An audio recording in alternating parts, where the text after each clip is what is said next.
Hello বন্ধুরা, বং next study চ্যানেলে সবাইকে স্বাগতম।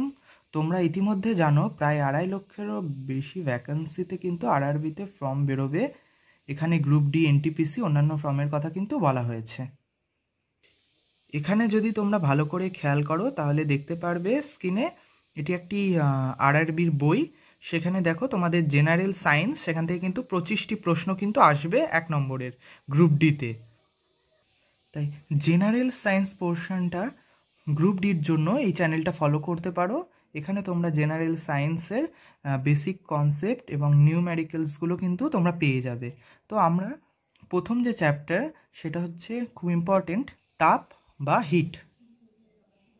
তো তোমরা দেখতে পাচ্ছ পাশে ক্লাস 7 লেখা, কারণ এই যে তাপের কনসেপ্ট, যে বেসিক ধারণা, সেটা কিন্তু আমরা ক্লাস 7 থেকে পেয়ে থাকি। তোমরা তাপ নামটা তো অনেকেই শুনেছো, কিন্তু তোমাদের কি মনে আছে যে তাপ জিনিসটা কি? এখানে দেখো, তোমরা ছবিতে দেখতে পারবে দুটো চিত্র এঁকেছি আমি। এখানে একটি চিত্রে বরফ জল রেখেছি, এখানে বরফের এইগুলো দেখো কিউব আঁকার চেষ্টা করেছি। আর এইখানে আর একটা বাটি নেওয়া হয়েছে যার মধ্যে কিন্তু গরম জল রাখা হয়েছে। এইবার যদি আমি তোমাকে বলি এই বরফ জলে হাত দিতে, সেক্ষেত্রে তোমার কিন্তু প্রচণ্ড ঠান্ডা লাগবে, আর যখন তুমি গরম জলে হাত দেবে তখন কিন্তু তোমার ছ্যাঁকা লাগবে। তুমি যেটি অনুভব করলে সেটি হলো তাপ। তাই এখানে দেখো লেখা হয়েছে একটা লাইন নিচে যে তাপ ও তাপমাত্রা দুটি আলাদা। আচ্ছা, দুটি আলাদা কি করে? তাপ হচ্ছে উষ্ণতার পার্থক্য। তাপ কি বলবো আমরা? উষ্ণতার যে পার্থক্য দুটির মধ্যে। তোমরা হাত দিয়ে বুঝতে পেরেছিলা যে একটি খুব ঠান্ডা, একটি খুব গরম, যেখানে ছ্যাঁকা লেগেছিল। তাই উষ্ণতার যে পার্থক্য সেটাকেই কিন্তু তাপ বলে। কিন্তু এই তাপমাত্রা বা উষ্ণতা এইটা কি জিনিস সেটা একটু আমরা এখন বুঝে নেব। দেখতে পাচ্ছ যে উষ্ণতা, তাপমাত্রা সেটা কি জিনিস? এটি হলো এই যে দুটি পাত্রে তাপের যে পার্থক্য, তাপের যে পার্থক্য সেটি উষ্ণতা বা তাপমাত্রা আমরা বলবো। ঠিক আছে, তাহলে তোমরা এই বেসিক ধারণাটা বুঝতে পেরেছো যে তাপ কি আর তাপমাত্রাটা কি জিনিস। এরপরে তোমরা জানো যে তাপমাত্রা বা উষ্ণতা কি দিয়ে মাপা হয়, বা তাপ আমরা কি দিয়ে মাপি। তোমরা এখানে দেখো, তাপ মাপার যন্ত্র তাকে আমরা কি বলি? ক্যালোরিমিটার। উষ্ণতা মাপার যন্ত্রকে কিন্তু আমরা থার্মোমিটার বলি।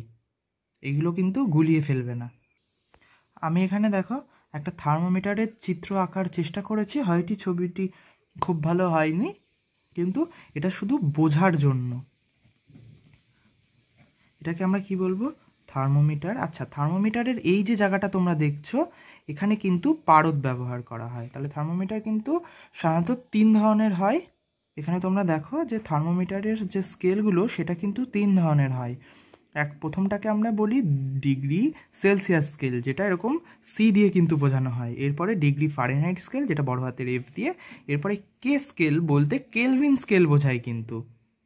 দেখো এই ছবিটা যদি ভালো করে দেখো তোমরা বুঝতে পারবে থার্মোমিটারের নিম্ন স্থিরাঙ্ক কি জিনিস সেটা কিন্তু আমরা এখানে খুব ভালো করে বুঝতে পারবো।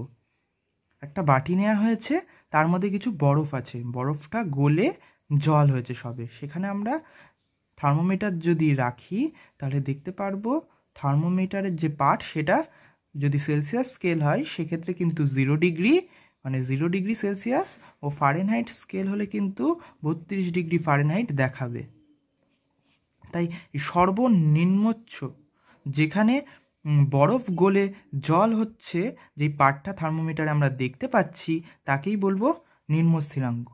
এটাকে যদি ভালো করে তোমরা গুছিয়ে লেখো তাহলে বলতে পারো থার্মোমিটারের যে তাপমাত্রায় বরফ গলে জল হয় তাকে নিম্ন স্থিরাঙ্ক বলে। তোমরা এখানে দেখছো বরফ গলে জল হচ্ছে, তাহলে যেই সামান্য তাপমাত্রাটায় বরফ গলে জল হয়ে যায় সেটাই থার্মোমিটারে মাপলে সেটা যে পার্টটা পাবো তাকে আমরা কি বলবো?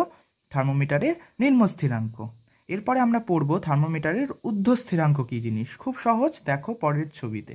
দ্বিতীয় ছবিতে তোমরা দেখো, দ্বিতীয় ছবিতে এখানে একটা গ্যাস বার্নার জ্বলছে, একটি কাচের জার নেওয়া হয়েছে, তাতে কিছু জল আছে এবং তাকে উত্তপ্ত করা হচ্ছে।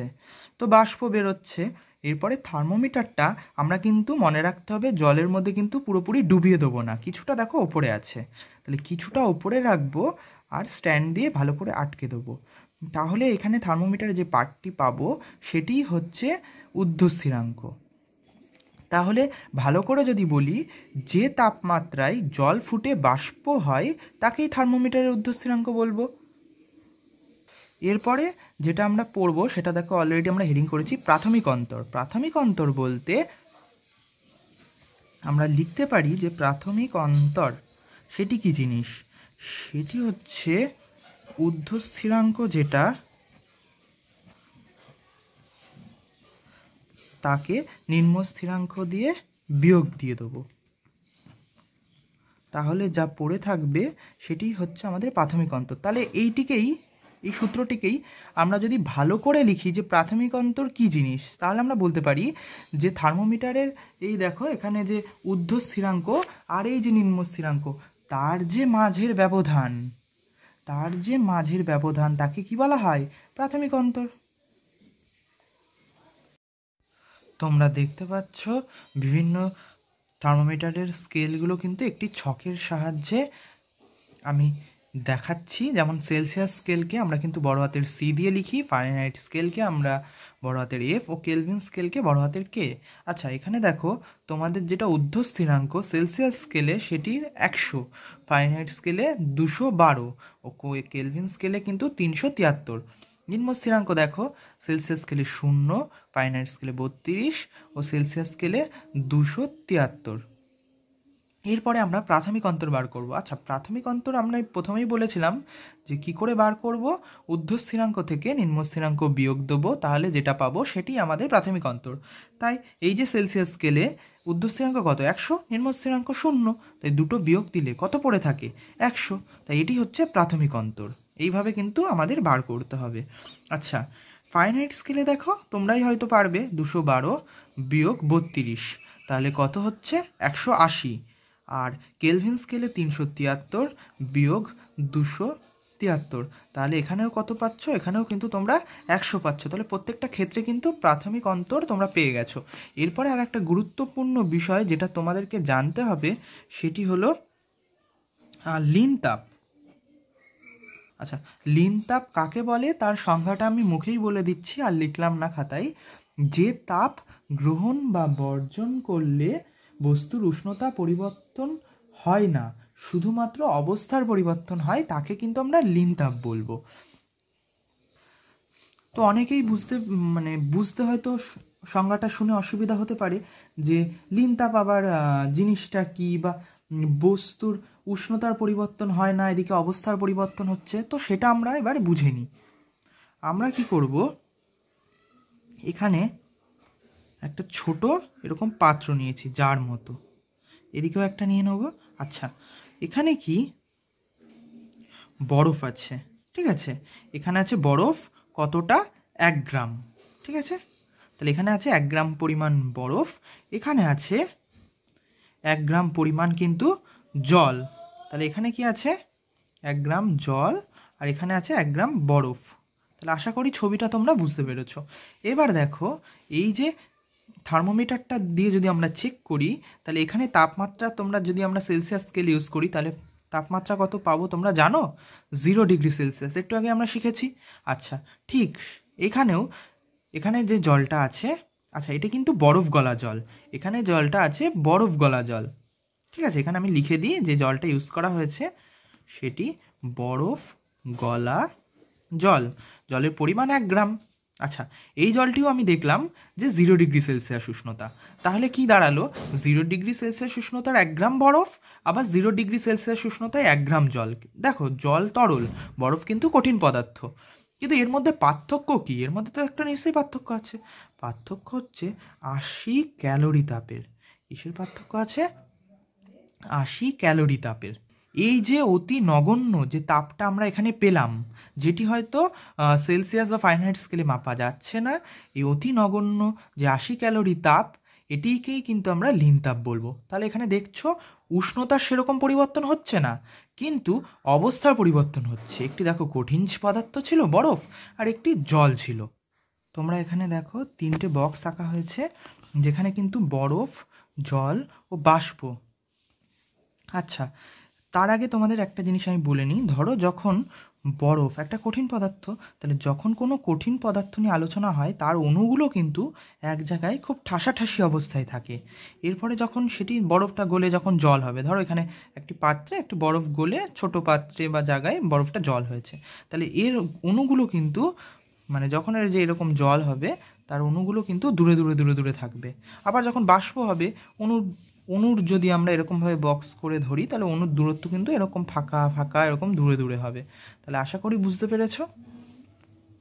এখানে দেখো যে বরফ, জল আর বাষ্প এই ছকটা করা হয়েছে। কেন করলাম? ধরো বরফটা আমরা রেখেছি ফ্রিজ থেকে বাইরে বের করে, বরফটা জল হয়ে গেল, কিছু সময় পর তোমরা দেখেছো বরফটা জল হয়ে যায়। তাহলে এই ঘটনাকে আমরা কি বলবো? এই ঘটনার তো একটা নাম আছে। তাহলে বরফ ফ্রিজ থেকে বের করলাম, টেবিলের ওপর রাখলাম আর জল হয়ে গেল। তাহলে এই ঘটনার যে নামটা আমরা পেয়েছি, তাহলে আমরা এটাকে কি বলবো? গলন। তাহলে বরফ গলে জল হলো, তাই এটি কি? গলন। আবার জল তো নিশ্চয়ই বরফ হবে, তাহলে এই ঘটনার নাম কি? কঠিনীভবন। তাহলে নামগুলো কিন্তু তোমাদের মনে রাখতে হবে। আবার দেখো জল বাষ্প হচ্ছে, জল যখন আমরা ওভেনে দিয়ে ফোটাই তখন জলের ওপরে বাষ্প হয়ে উবে যায়, তাহলে সেটাকে আমরা বলবো বাষ্পীভবন। আবার ধরো ভাত হচ্ছে, ঠিক আছে, ধরো এখানে একটা হাঁড়ি এঁকেছি, এই যে হাঁড়ি বা কলসি যেখানে আমরা ভাত রান্না করছি, ঠিক আছে। আচ্ছা, নিচে ভাত টাত সব দেওয়া, আচ্ছা উপর দিয়ে এরকমভাবে বাষ্প হচ্ছে। আমরা যদি একটা উপরে এরকম প্লেট রাখি, এরকম একটা প্লেট ওপরে রাখা হয়েছে, তাহলে এর মধ্যে আমরা দেখবো না এরকম বিন্দু বিন্দু বিন্দু বিন্দু জল কিন্তু জড়ো হয়েছে। আচ্ছা, জলগুলো এলো কী করে? এই যে বাষ্প, সেটাই এখানে ঠান্ডা হয়ে এরকম বিন্দু বিন্দু আকারে জল তো পরিণত হয়েছে। ঠিক সেইভাবেই বাষ্প যখন জল হয় সেটাকে আমরা বলবো ঘনীভবন। তাহলে আমরা সেটিকে কি বলবো? ঘনীভবন। তাই এখান থেকে দেখো এই ছকটার মাধ্যমে কিন্তু তোমরা যদি একবার দেখো তাহলে কিন্তু কনসেপ্টটা ক্লিয়ার হয়ে যাবে। বরফ গলে জল হলে গলন, আবার জল যদি ফ্রিজে রাখার পরে সেটা বরফ হয়ে যায় সেটাকে বলবো কঠিনীভবন। আবার দেখো জল যখন আমরা ফোটাবো গ্যাস ওভেনে, যে বাষ্প বেরোবে তাহলে সেটা হচ্ছে বাষ্পীভবন। আবার যখন ওপরে একটা প্লেট রাখবো সেখানে ঠান্ডা হয়ে বাষ্পটা বিন্দু বিন্দু যে জল জমবে সেটাকে আমরা কি বলবো? সেই পদ্ধতিটিকে ঘনীভবন। তাহলে আশা করি তোমাদের এই বেসিক কনসেপ্টটুকুনি কিন্তু ক্লিয়ার হয়েছে। এরপরে তোমাদের আর একটা জিকের প্রশ্ন আসে যে কত ডিগ্রি তাপমাত্রায় ফারেনহাইট ও সেলসিয়াস স্কেলের পাঠ সমান হয়। মানে ডিগ্রি ফারেনহাইট স্কেল ও ডিগ্রি সেলসিয়াস স্কেলে পাঠ সমান হবে থার্মোমিটারে কত ডিগ্রি তাপমাত্রায়? তাহলে সেটির উত্তর হবে কিন্তু -40 ডিগ্রি। তাহলে -40 ডিগ্রি তাপমাত্রায় কিন্তু ফারেনহাইট ও সেলসিয়াস স্কেলের পাঠ কিন্তু সমান হবে। লিনতাপের যে ব্যবহারগুলো আমরা পাই সেগুলো হচ্ছে, তোমরা জানো মাটির কলসিতে যদি জল রাখি গরমকালেও কিন্তু জল ঠান্ডা থাকে। কেন থাকে? এই লিনতাপের কারণে। আবার হাতে যখন আমরা স্পিরিট ঢালবো হাতেও কিন্তু ঠান্ডা অনুভব হয়। তো এর পেছনেও কিন্তু লিনতাপ রয়েছে, ঠিক আছে। আশা করি আজকের ভিডিওটা তোমাদের ভালো লেগেছে। যদি ভিডিওটি ভালো লেগে থাকে একটা লাইক করো, আর যদি কোনো জায়গায় তোমাদের বুঝতে অসুবিধা হয়ে থাকে অবশ্যই তোমরা কমেন্টে জানিও। তাহলে পরের কোনো ভিডিওতে আবার সেই জিনিসটা নিয়ে আলোচনা করে দেবো। আর আমাদের পাশে থেকো অবশ্যই। এই তাপ থেকে তোমাদের অঙ্ক আরআরবিতে যেগুলো আসে বা যেমন টাইপের আসতে পারে সেইগুলো কিন্তু অতি শীঘ্র এই চ্যানেলে আসতে চলেছে। তো আজকের ভিডিওটা এখানে শেষ করছি। দেখা হবে তোমাদের সাথে অন্য কোনো ভিডিওতে। সবাই ভালো থেকো। God bless you all.